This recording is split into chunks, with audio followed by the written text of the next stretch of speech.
2023 was a big year for Angel Studios. Before this past year, the studio put out pretty much zero movies. They were primarily known as the studio that put out TV shows. They're primarily known specifically for putting out the TV show Chosen. There's going to be new episodes of that coming out in 2024. And then last year, they put out three movies and one documentary in theaters. I think that's pretty impressive considering we're talking about an independent studio that is not one of the big names that people automatically know. Disney, Warner Brothers are the two big ones. Angel Studios last year put out His Only Son in March. I wasn't aware this movie had come out until I looked it up just now. The documentary After Death, and then The Shift right at the end of the year. Those two movies and one documentary didn't really get people talking as much, but then they put out Sound of Freedom in the summer, and this movie impressively managed to actually get a lot of attention. For one, it dramatically overperformed at the box office.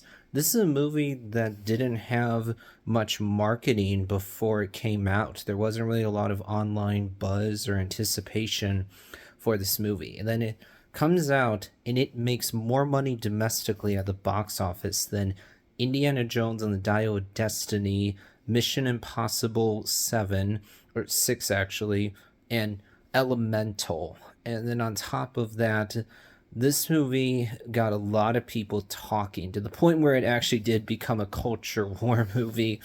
And also, people are talking about the fact that there's screenshots online that show that all the seats in this room are reserved for Sound of Freedom, and yet no one's there. What's going on here? So that prompted conspiracy theories, and in general, people were really talking about Sound of Freedom. The story really resonated with really hit a lot of people hard, and therefore it actually managed to get a lot of attention.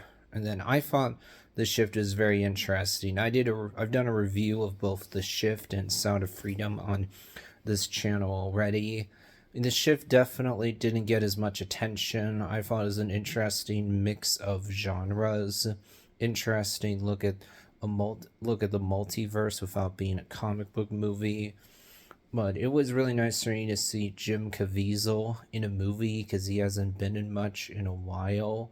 So I really enjoyed seeing him again, especially because I'm a big fan of the show Person of Interest that he was in. I think Passion of the Christ is a very well done movie, though certainly it's not very rewatchable because it is a tough watch, but does exactly what it's trying to do very effectively. That's how I think about Sound of Freedom as well. Very well done movie. Glad I saw in the theaters. Just it's a tough watch that isn't particularly rewatchable for me.